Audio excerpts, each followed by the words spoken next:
the hamp. And honestly, I didn't do anything. I basically am ready to start painting. It's basically dry enough to put the base coat on, which is going to be IJ in gray green. But anyway, we'll get that probably on this weekend, and then finish up the black, and then we can start clear coating it and putting the decals probably next week. But anyway, base coat will probably be on probably this weekend, but I may do it this week just depending on the time. The publication Finescale Viper. I basically been going around just doing sub-assemblies, got the intakes in, got the main engines assembled, and everything's loose, so you can put the clear parts in and ease the painting and lighting it and all that. And I'm almost ready just to put the fuselage together and get the cockpit in, and should be ready to rock and roll on it. And basically now I got to do is take a few pictures, and that's just the time consuming part, is just laying it out, taking 2 or 3 pictures, and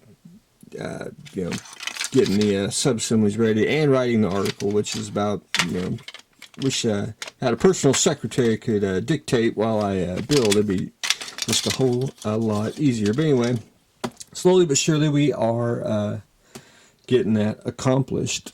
The petty car, last I left off, I did get the Y-shaped exhaust in there. And basically I just took the exhaust of the kit, took the back end of it, cut it, put it closer to the where it should be on the bottom here. It's basically next to the doors, and then I just trimmed down the exhaust that goes to the motor and glued that on. Got the engine in. I just got to do some touch-up painting where I scripted off with the glue, and a little more detail painting on the engine, and we'll be ready to rock and roll. I got the drive shaft in there, and one thing I was experimenting with is basically half of it was painted with Model Master Grabber Blue, which is close to Petty Blue. Well, anyway, Tamiya has got Sky Blue X14. This is a real close match. I actually painted the rest of the car with this, and it's just a damn near perfect match. I haven't yet to there's not a different shade of it at all, which is pretty good. So if you want an acrylic, that's the way to go. And I went ahead and painted just part of the car. I didn't paint the whole thing, but I did paint it with the Tamiya, and that's pretty darn close to it. And I just did a light coat, and I want to do that. I'll have to paint the entire car all at one sitting when I get finished on it. But anyway, there was 2 questions being asked, and I'm gonna try to answer it. The someone asked, I really should primer the car. A lot of people think that you need to primer models. Sometimes you do, sometimes you don't. I went ahead, since it's a light gray plastic, just left it. Only primered what I needed to, and that was just to cover up any scuff marks like the hood here. And then I took some white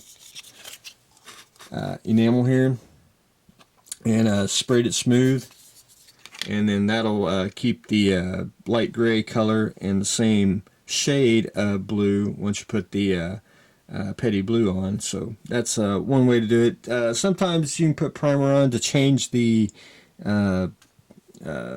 shade of the blue, but some colors you don't have to, and sometimes I just like to paint the bite onto the model and everything like that. But hope that kind of helps. That's kind of a vague answer, but that's yes and no on primer.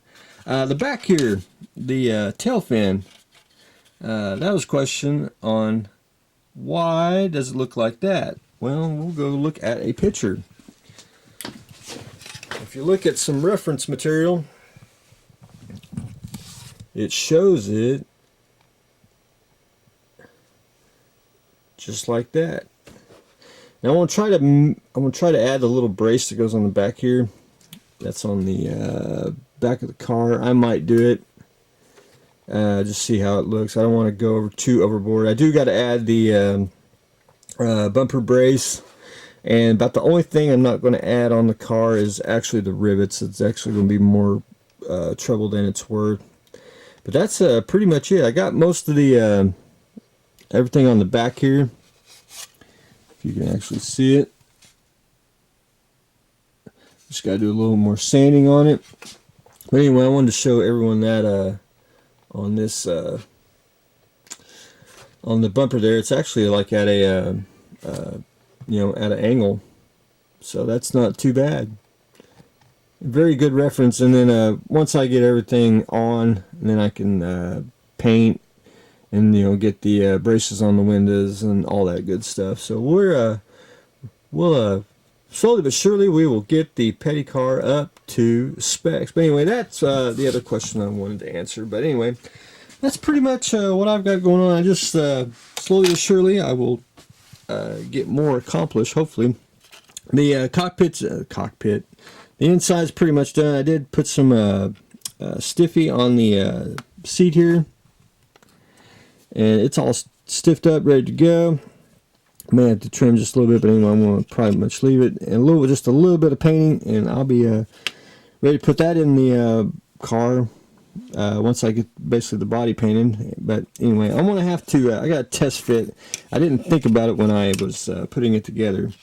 I'm hoping that the die cast thing fits on the bottom here, because if not, I'm going to probably have to take a knife or Mr. Dremel and trim out these little ridges in there just to make it fit flush. I don't think it's really sitting there flush myself, but we shall see once we get there. But anyway, that's what I got going on today. We got the petty car, and I am slowly but surely trying to get the Finescale Viper built so we can get that into the book, and then hopefully we can start painting the ham. So that's what I got going on today, so stay tuned for the next exciting episode.